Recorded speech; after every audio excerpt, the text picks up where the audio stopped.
प्यारे बच्चों, बहुत बहुत नमस्कार। आज के क्लास में हम लोग क्लास 8 वाले बच्चों के लिए, ठीक है ना, साइंस का चैप्टर नंबर 5 जो है आपका पौधे एवं जंतुओं का संरक्षण, इस अध्याय के सभी क्वेश्चन और आंसर को हम लोग क्या करने वाले हैं, आज के क्लास में करने वाले। तो आप लोग क्लास को पूरा देखिएगा, आपको सारा क्वेश्चन आंसर बहुत अच्छे से समझ में आ जाएगा। ठीक है, चलिए हम लोग क्लास को स्टार्ट करते हैं। ठीक है ना, आगे बढ़ने से पहले एक छोटा सा इन्फॉर्मेशन था। जो भी बच्चे क्लास 8 में भी पढ़ रहे हैं, ठीक है ना, उनको हमारे लिए टॉपर बैच चलता है हम लोग के द्वारा। ठीक है ना, हम लोग पढ़ाते हैं उसमें टॉपर बैच। ठीक है ना, क्लास 8 वाले बच्चों के लिए उसमें लाइव क्लास आपको मिलेगा, ऑल चैप्टर ऑल सब्जेक्ट का वीडियो क्लास। आप उसको वीडियो के रूप में रिकॉर्डेड फॉर्मेट में देख सकते हैं लाइव के बाद। ठीक है ना, आपको डाउट क्लास मिलेगा, PDF नोट्स मिल जाएगा सारा क्वेश्चन आंसर का, और चैप्टर के अंदर का सारा इंपॉर्टेंट पॉइंट्स। ठीक है ना, डेफिनेशन एंड पॉइंट्स। आगे देखिए, ऑनलाइन टेस्ट भी आपको लिया जाएगा। आप लोग क्या कर सकते हैं, इस नंबर पे कॉल या मैसेज कर सकते हैं, या फिर आप लोग प्ले स्टोर से जाके मेरा ये एप्लीकेशन जो है SVM क्लासेस, इसको आप लोग जाके डाउनलोड कर लीजिएगा। तो मात्र 599 में आपको 1 साल पढ़ाया जाएगा, वो भी सारा सब्जेक्ट, और आपको क्वेश्चन आंसर का PDF नोट्स का PDF सब कुछ मिलेगा बहुत ही कम फीस में। ठीक है, आप लोग जाके जो बच्चे जुड़ना चाहते हैं वो जुड़ सकते हैं। चलिए अब हम लोग क्वेश्चन आंसर देखना शुरू करते हैं। चलिए तो देख लीजिए आप लोग, इस तरह से क्वेश्चन है। पहला क्वेश्चन क्या है, रिक्त स्थान की पूर्ण, मतलब जहाँ पे जो आपको जो खाली स्थान दिख रहा है इसको भरना है। ठीक है ना, चलिए पहला क्वेश्चन में क्या है, कौ में वह क्षेत्र जिसमें जंतु अपने प्राकृतिक आवास में, ठीक है ना, संरक्षित होते हैं, डैश कहलाता है। तो उसको हम लोग क्या कहते हैं, वन्य जीव अभ्यारण्य। क्या लिखेगा आप लोग, वन्य जीव अभ्यारण्य इसमें डाल लीजिए। हम अभी दिखाएंगे कैसे लिखना, तब तक हम बता देते हैं पहले। दूसरा देख लीजिए, किसी क्षेत्र विशेष में पाए जाने वाले स्पेसीज को हम लोग क्या कहते हैं, क्षेत्रीय स्पेसीज कहते हैं। ठीक है ना, क्या कहते हैं सर, क्षेत्रीय, यह स्पेसीज यहाँ पे लिखा है, इसको फिर लास्ट में लिख लीजिए, क्षेत्रीय स्पेसीज इसमें भर लीजिएगा। अगला देखिए, प्रवासी पक्षी सुदूर क्षेत्रों से डैश परिवर्तन के कारण पलायन करते हैं, मतलब एक जगह से दूसरे जगह जाते हैं, किसके कारण, तो जलवायु परिवर्तन के कारण। आप लोग कैसे लिखिएगा, तीनों का हम लोग आपको दिखा दे रहे हैं अभी। तो देखिए, पहला का आप लोग लिख लीजिए वन्य जीव अभ्यारण्य, ठीक है ना, उसका दूसरा का क्षेत्रीय स्पेसीज। ठीक है ना, आगे देख लीजिए अगला क्या है आप लोग का। तो देखिए आगे में आप लोग क्या लिखिएगा, यहाँ पे देख लीजिए जलवायु, जलवायु परिवर्तन के कारण। तो तीनों आप लोग भर लीजिए अच्छे से। अब देखिए अगला क्वेश्चन क्या कर रहा है यहाँ पे, 2 नंबर में निम्नलिखित का इसमें जो आपको 2 वर्ड दिया गया, इसमें अंतर आपको बताना है। ठीक है, इस दोनों में बीच में क्या डिफरेंस है, क्या अंतर है, उसको बताना है। तो चलिए देखते हैं आप लोग उत्तर किस प्रकार से लिखिएगा। तो देखिए आप लोग किस तरह से लिखिएगा, इधर लिख लिया वन्यजीव अभ्यारण्य, ठीक है ना, इधर जैव मंडल आरक्षित क्षेत्र, तो इधर लिखिएगा, इधर इस तरह से बांट दीजिएगा दोनों को। अब लिखिएगा, मुख्य उद्देश्य वन्य जीव का संरक्षण है इसका। ठीक है, अगला, क्षेत्र अपेक्षाकृत छोटा होता है, इसमें केवल वन्यजीव पर अधिक ध्यान दिया जाता है, इसमें वन्यजीव अभ्यारण्य में, इसको लिख लीजिएगा। उसके बाद जैव मंडल आरक्षित क्षेत्र, इसमें लिखिएगा पौधे जंतुओं तथा पूरे, ठीक है ना, पारितंत्र का संरक्षण, इसमें पूरे पारितंत्र का मतलब जगह का पूरे का संरक्षण इसमें किया जाता है। अगला, क्षेत्र बहुत बड़ा होता है, इसमें काफ़ी बड़ा क्षेत्र, पूरे जगह का ही संरक्षण करेंगे, उसके अंदर जो भी आएगा, ठीक है ना, तो क्षेत्र बड़ा होगा। आगे देखिए, जैव विविधता और स्थानीय लोगों दोनों का संरक्षण इसमें किया जाता है। इस तरह से बना के आप लोग दोनों का लिख लीजिएगा। ठीक है, चलिए अगला देखते हैं क्या है अगला।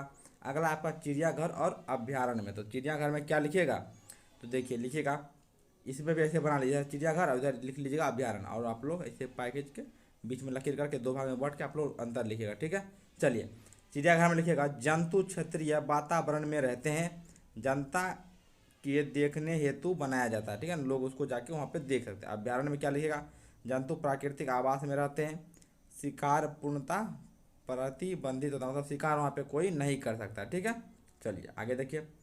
अब गोवा नंबर में क्या है देख लीजिए, संकटापन और विलुप्त स्पेसीज। तो ये क्या था सर, ये मतलब आगे जाके विलुप्त होने वाली स्पेसी है, ये विलुप्त हो चुकी है।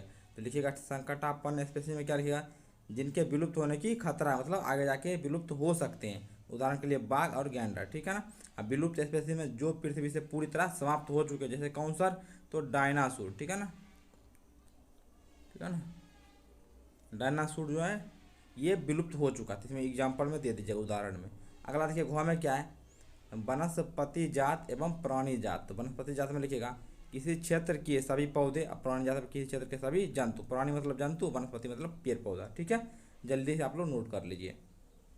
अगला देखिए क्वेश्चन क्या है, वनोन्मूलन का निम्न पर क्या प्रभाव पड़ता है, चर्चा कीजिए। तो यहाँ पे कुछ दिया गया पॉइंट, ठीक है ना, इस पे आपको, इस अगर वनोन्मूलन होगा तो इस पे क्या प्रभाव पड़ेगा, ठीक है ना, उस पर आपको चर्चा करना था। आप लोग किस तरह से लिखिएगा, चलिए हम लोग देख लेते हैं।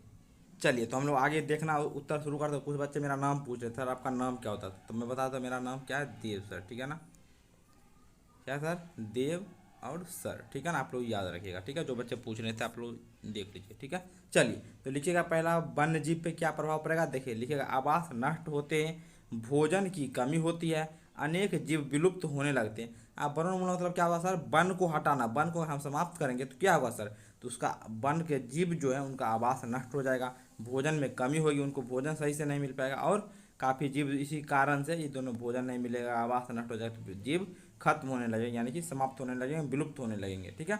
अब पर्यावरण पे क्या प्रभाव पड़ेगा वो लिखेगा, तापमान बढ़ता है, तापमान टेम्परेचर बढ़ जाएगा, पेड़ पौधा अगर कटेगा तो टेम्परेचर बढ़ जाएगा, बारिश में कमी होगी, ठीक है ना, वर्षा घटते हैं, बोले ना आपको, बारिश भी कम होती है, ठीक है। अब प्रदूषण बढ़ता है, ठीक है। आप देखिए गांव पे क्या प्रभाव पड़ेगा, तो ईंधन, चारा, लकड़ी की कमी हो जाती है, मतलब गांव में मान लीजिए पेड़ पौधा तभी नहीं, वहाँ से ईंधन आता है, ठीक है, पशु के लिए चारा आता है, तो वो सब में कमी आ जाएगी, ठीक है।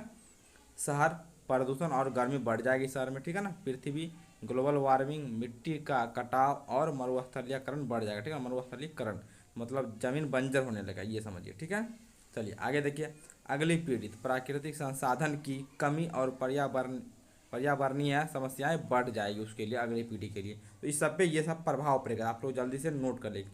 किसके कारण सर ये प्रभाव पड़ेगा, तो वन को अगर हम क्या करेंगे, समाप्त करेंगे, तो उससे ये सब पे ये सब प्रभाव पड़ेगा। हम सारे प्रभाव को यहाँ पे लिख दिए, आप लोग नोट कर लीजिएगा, ठीक है ना। अब देखिए क्वेश्चन 4 में, क्या होगा यदि, पहला क्वेश्चन है, हम वृक्षों की कटाई करते हैं, तो बोल रहा हम अगर वृक्ष की कटाई करेंगे तो क्या होगा, तो हमारे ऊपर में काफ़ी चर्चा की है, ठीक है ना। वन पे काफ़ी प्रभाव पड़ेगा, पेड़ पौधा पे प्रभाव पड़ेगा, ठीक है ना, वातावरण पे प्रभाव पड़ेगा, सब कुछ दूषित हो जाएगा, ठीक है ना, टेम्परेचर बढ़ जाएगा। चलिए देखते हैं आप लोग किस प्रकार से लिखिएगा, भाषा बना के वो हम आपको दे रहे हैं, ठीक है।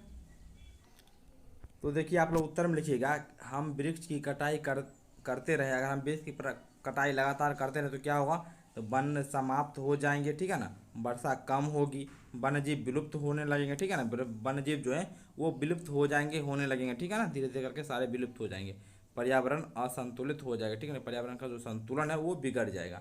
आगे देखिए, किसी जीव का आवास नष्ट हो जाए तो क्या होगा, वह जीव भोजन और आश्रय के अभाव में विलुप्त हो सकता है, ठीक है। आगे देखिए, मिट्टी की ऊपरी परत हट जाए तो क्या होगा, तो मिट्टी की उर्वरता में, तो मिट्टी का जो उर्वरक है वो कम जाएगी, ठीक है ना, खेत प्रभावित होगी, भूमि बंजर हो सकती है, ठीक है। आगे देखिए, अब अगला क्वेश्चन आ गया आप लोग का 5 नंबर, संक्षेप में उत्तर देना, तो देखिए कौन कौन सा क्वेश्चन है आपका, तो देख ही लेते हैं यहीं पे। हमें जैव विविधता का संरक्षण क्यों करना चाहिए, तो आप लोग उत्तर में लिखिएगा, क्या लिखना है उत्तर में वो देखिए, आप लोग उत्तर लिखिएगा, सभी जीवों का अस्तित्व बनाए रखने, ठीक है ना, पारिस्थितिक संतुलन बनाए रखने तथा भविष्य की पीढ़ियों के लिए प्राकृतिक संसाधन की संरक्षण करने के लिए हमें क्या करना चाहिए, जैव विविधता संरक्षण करना चाहिए, ठीक है ना, जैव विविधता का संरक्षण करना चाहिए, तो आप लोग उत्तर में ये नोट कर लीजिएगा, ठीक है ना। चलिए जल्दी से आप लोग सारे बच्चे नोट कर लीजिए।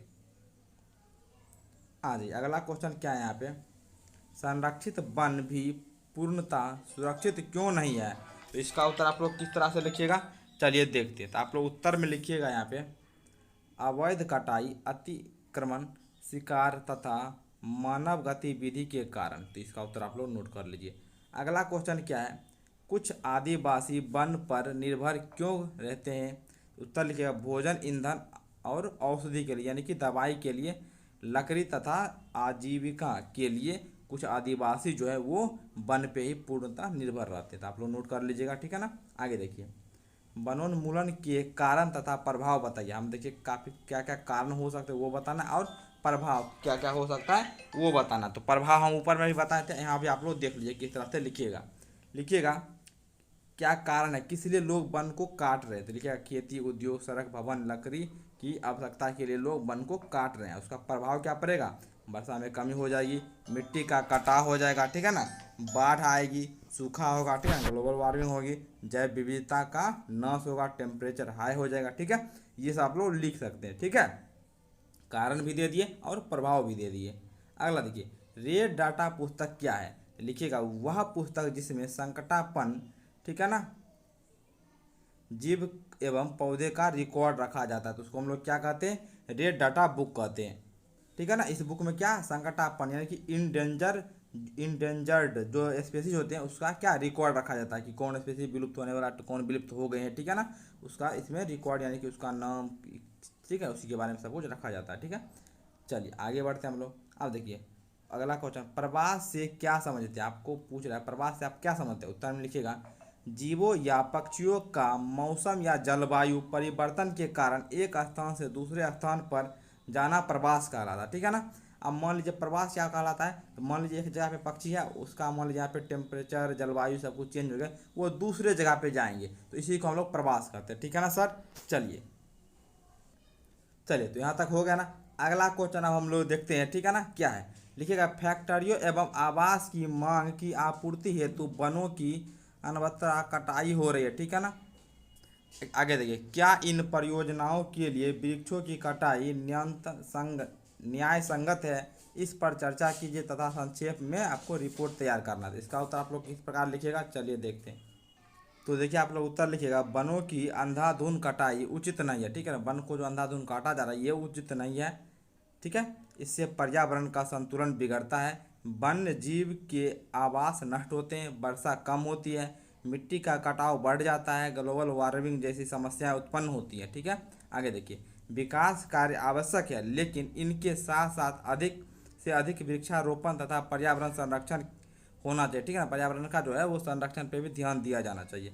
इसलिए सतत विकास, ठीक है ना, सस्टेनेबल डेवलपमेंट अपनाना चाहिए, ठीक है ना। तो इसको आप लोग नोट कर लीजिए। चलिए देखते हैं अगला क्वेश्चन क्या कह रहा है। चलिए तो अगला क्वेश्चन यहाँ पे क्या कर रहा है, 7 नंबर, अपने स्थानीय क्षेत्र में हरियाली बनाए रखने में आप किस प्रकार योगदान दे सकते हैं। अपने द्वारा की जाने वाली क्रियाओं की सूची बनाएं। तो बोल रहा है कि आपके आसपास जो का क्षेत्र है उसमें हरियाली बनाए के लिए आप क्या कर सकते हैं, आप जो जो कर सकते हैं उसका सूची बनाना। तो देखिए क्या क्या आप लोग लिखिएगा। तो देखिए उत्तर में लिखिएगा, अधिक से अधिक वृक्ष लगाएंगे, ठीक है। हरियाली बनाना तो वृक्ष को लगाएंगे, लगाए गए पौधे की देखभाल करेंगे, जो पौधे पहले से ही लगाए हुए हैं उनका देखभाल करेंगे, ठीक है ना। पेड़ों की आवश्यकता, ठीक है ना, कटाई रोकना, पेड़ का जो कटाई है उसको रोकेंगे, कागज का कम उपयोग करेंगे, प्लास्टिक का कम प्रयोग करेंगे, लोगों को पर्यावरण संरक्षण के लिए प्रति जागरूक करेंगे, ठीक है। वर्षा जल संरक्षण करना, स्वच्छता बनाए रखना, तो ये सब आपको करना है अपने आसपास हरियाली बनाए रखने के लिए। तो आप लोग इसको नोट कर लीजिए। चलिए देखते हैं अगला प्रश्न। अगला प्रश्न क्या है, वनोन्मूलन से वर्षा दर किस प्रकार कम गई है, समझाइए। यानी कि वन को हम काट रहे हैं, इससे वर्षा में कमी आई है, किस प्रकार कमी आई है उसको आपको बताना है। तो चलिए देखिए आप लोग उत्तर किस प्रकार लिखिएगा। तो उत्तर में आपको क्या लिखना है वो देखिए, लिखिएगा उत्तर में, पेड़ पौधे वाष्पोत्सर्जन द्वारा वातावरण में जल वाष्प छोड़ते हैं, ठीक है ना। पेड़ पौधा क्या करता है, वाष्पोत्सर्जन करता है जिसमें वातावरण में जल वाष्प छोड़ता है, इससे बादल बनते, वही जल वाष्प जाके ठंडा होकर, ठीक है, बादल बन जाते हैं और वर्षा होती है, ठीक है ना, बादल से ही बारिश होगा, ठीक है ना। जब वनों की कटाई होती है तो वाष्पोत्सर्जन कम हो जाता है, ठीक है ना, इसका रेट घट जाता है, जिससे बादल कम बनते हैं और वर्षा की मात्रा घट जाती है, ठीक है ना, वर्षा कम होता है, क्योंकि वाष्पोत्सर्जन के लिए पेड़ पौधा जरूरी है, और पेड़ पौधा को अगर हम लोग काटेंगे तो वाष्पोत्सर्जन कम होगा, ठीक है ना। वाष्पोत्सर्जन कम होगा तो बादल कम बनेगा, बादल कम बनेगा तो वर्षा कम होगी, ठीक है। तो आप लोग इसको भी नोट कर लीजिए। चलिए अगले प्रश्न की ओर हम लोग बढ़ते हैं। अगला प्रश्न क्या कर रहा है यहाँ पे, अपने राज्य के राष्ट्रीय उद्यानों के विषय में सूचना एकत्र कीजिए। आपके राज्य के अंतर्गत जो भी राष्ट्रीय उद्यान आते हैं, ठीक है ना, उसके विषय में आपको सूचना एकत्र करना है, ठीक है। आगे देखिए, भारत के रेखा मानचित्र में उनकी स्थिति दर्शाइए। चलिए देखते हैं इसका उत्तर आप लोग किस प्रकार से लिखिएगा। चलिए तो आप लोग उत्तर किस प्रकार से लिखिएगा वो देख लीजिए। बोल रहा है अपने राज्य में, तो सारे बच्चे बिहार के, ठीक है ना। तो बिहार में बस एक राष्ट्रीय उद्यान है, वो कौन सा है, वाल्मीकि राष्ट्रीय उद्यान। वाल्मीकि यहाँ पे लिख दिया, राष्ट्रीय उद्यान यहाँ पे लिखा हुआ है, ठीक है। तो लिखिएगा बिहार में वाल्मीकि राष्ट्रीय उद्यान है, जो कहाँ पे है, पश्चिमी चंपारण में अवस्थित है। यह मुख्य रूप से टाइगर के लिए बनाया गया है, ठीक है। आप लोग इसको नोट कर लीजिएगा। चलिए देखते हैं अगले प्रश्न को। अब हम लोग देखिए अगला प्रश्न यहाँ पे क्या कर रहा है उसको भी हम लोग अभी देख लेते हैं, ठीक है ना। आ जाइए, अगला क्वेश्चन यहाँ पे है, हमें कागज़ की बचत क्यों करना चाहिए, उन कार्यों की सूची बनाइए जिनके द्वारा आप कागज़ की बचत कर सकते हैं। बोल रहे हमें कागज़ क्यों बचाना चाहिए, हमें कागज़ इसलिए बचाना चाहिए क्योंकि कागज़ जो है वो पेड़ पौधे से बनाए जाते हैं। आप बोल रहा है कि आप किस किस प्रकार से, यानी कि कौन कौन काम को करके आप कागज़ को बचा सकते हैं। तो चलिए देखते हैं, लिखिएगा, हम लोग कागज़ को ज़रूरत भर ही उपयोग करेंगे, ठीक है ना। ज़रूरत से ज़्यादा उसका उपयोग नहीं करेंगे, फाड़ के इधर उधर नहीं फेंकेंगे, ठीक है ना। किस तरह से आपको उत्तर लिखना है, चलिए वो दिखाते हैं। तो देखिए सबसे पहले क्या है, कागज़ बचाने के कारण, हमें क्यों कागज़ बचाना चाहिए, लिखिएगा। पेड़ की कटाई कम होगी, अगर हम कागज़ बचाएंगे तो पेड़ की कटाई कम होगी, क्योंकि कागज़ पेड़ से ही बनता है। पर्यावरण ठीक है ना, पर्यावरण सुरक्षित हो रहेगा, क्योंकि पेड़ की अगर हम कटाई कम कर देंगे तो पर्यावरण सुरक्षित रहेगा, ठीक है ना। चलिए, पर्यावरण में संतुलन बना रहेगा, जल और ऊर्जा की बचत होगी, ठीक है ना। कागज बनाने में जल और ऊर्जा भी लगता है, प्रदूषण कम होगा, ठीक है ना। पेड़ बचेगा तो प्रदूषण कम होगा। अब कागज बचाने के उपाय क्या क्या है, ठीक है ना, तो लिख लीजिए। पुराने कागज का पुनः उपयोग करें, कागज का पुनर्चक्रण रिसाइकलिंग करें, ठीक है ना। अनावश्यक प्रिंट ना करें, ठीक है ना। डिजिटल माध्यम का अधिक उपयोग करें, तो ठीक है ना, बिना काम के आपको कागज को बर्बाद नहीं करना है, जितना हो सके हम उतना ही उपयोग करेंगे, ठीक है ना। ज़रूरत भर उपयोग करना है, ठीक है। आप लोग इसको नोट कर लीजिए। अब देखिए आपका लास्ट क्वेश्चन क्या है 11 में, दी गई शब्द पहली को पूरा करना। आप देखिए ऊपर से नीचे आप एक बॉक्स दिया है, इसमें ऊपर से नीचे जानते वक्त क्या क्या करना है, पहला देख लीजिए। विलुप्त स्पीशीज की सूची वाली बुक, तो विलुप्त स्पीशीज की सूची कहाँ बताया बनाया जाता है, तो रेड डाटा बुक में। तो देख लीजिए बॉक्स में आ जाइए, तो देखिए 1 नंबर यहाँ पे, तो इसमें लिखिएगा रेड, ठीक है ना। यहाँ पे लिख लीजिए आप लोग, रेड डाटा बुक लिखिएगा, ठीक है ना। कैसे लिखिएगा हम लिख दे क्या, चलिए लिख ही दे रहे हैं, तो रेड लिख लीजिएगा, ठीक है ना। ऊपर डाटा यहाँ पे हम यहाँ पे साइड में यहाँ पे लिख आप लोग बॉक्स में भर लीजिएगा, रेड डाटा, ठीक है ना, पुस्तक, ठीक है। आप लोग बॉक्स में एक एक करके भर लीजिएगा। अब दूसरा क्या था उसको भी देख लेते हैं। चलिए दूसरा क्या है, पौधे जंतुओं एवं सूक्ष्म जीव की किस्में और विभिन्नताएं, तो विभिन्नताएं तो ये क्या हो जाएगा, जैव विविधता, ठीक है ना। तो इसको भरना है 2 नंबर में, तो 2 नंबर कहाँ है, तो यहाँ पे है। तो यहाँ पे देखिए, तो यहाँ पे लिखिएगा जैव, यहाँ पे मंडल लिख लीजिए, ठीक है ना। सॉरी सॉरी, ऊपर से नीचे ना भरना है, ऊपर से नीचे भरना है, तो जैव विविधता लिखिएगा इस तरह से, जैव विविधता, ठीक है ना, विविधता, ठीक है ना। सारा बॉक्स में ही लिख दिया, ठीक है ना, इस तरह से नोट कर लीजिए। अब देखिए क्या है, बाएं से दाएं, तो बायां से दायां जाना है, तो 2 नंबर में क्या भरना है, पृथ्वी का वह भाग जिसमें सजीव पाए जाते हैं उसको कहते हैं जैव मंडल, तो यहाँ पे लिखा जैव मंडल, ठीक है ना। अगला देखिए, विलुप्त हुई स्पीसीज, उसको हम लोग क्या कहते हैं, विलुप्त, ठीक है ना। तो वो कहाँ पे भरना है, 3 नंबर में, 3 देख लीजिए। संकटापन, उसको हम लोग कहते हैं संकटापन,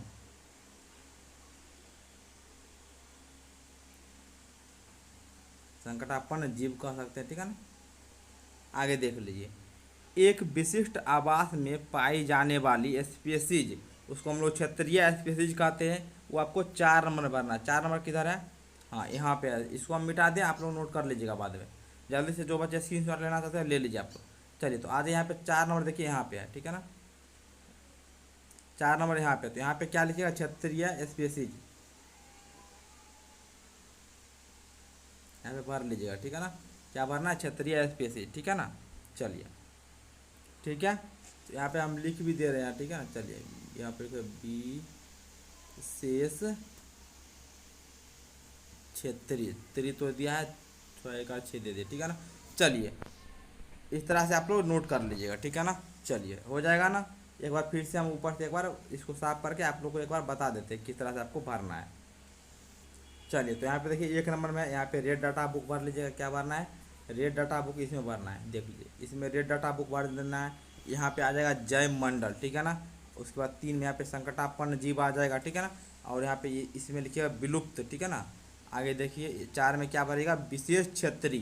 तो इस तरह से आपका इस चैप्टर का पूरा क्वेश्चन आंसर जो है वो समाप्त हो गया। चलिए तो आज की क्लास में इस चैप्टर के सारे प्रश्न उत्तर को हम लोग देख लिए। अगर अभी कोई डाउट है तो नीचे बताइएगा। क्लास आपको कैसा लगा वो भी आपको नीचे कमेंट करके बताना है, ठीक है। चलिए मिलते हैं अगले क्लास में, तब तक के लिए बहुत बहुत धन्यवाद। और एक बार जो भी बच्चे अभी तक बैच में नहीं जुड़े, हम आपको शुरू में बता दिए, एक बार फिर से देख लीजिए। आप लोग अगर बैच में जुड़ना चाहते हैं प्ले स्टोर से जाके एप्लीकेशन को डाउनलोड कर सकते हैं, या फिर इस नंबर पे कॉल या मैसेज कर सकते हैं। यहाँ पे सारी विशेष सुविधाएं जो आपको मिलेगी, क्या क्या फ्यूचर मिलेगा आपको यहाँ पे दिया गया, आप लोग पढ़ सकते हैं, ठीक है ना। क्लास 8 का बैच है ये, आप फीस अभी आपको यहाँ पे दिया गया, ये 1 साल का फीस है। एक बार आपको पेमेंट करना है, उसके बाद पूरा साल यानी कि पूरा क्लास 8 आपको पढ़ाया जाएगा, आपको नोट्स भी मिल जाएगा, ठीक है। चलिए मिलते हैं अगला क्लास में, आप तब तक के लिए बहुत बहुत धन्यवाद।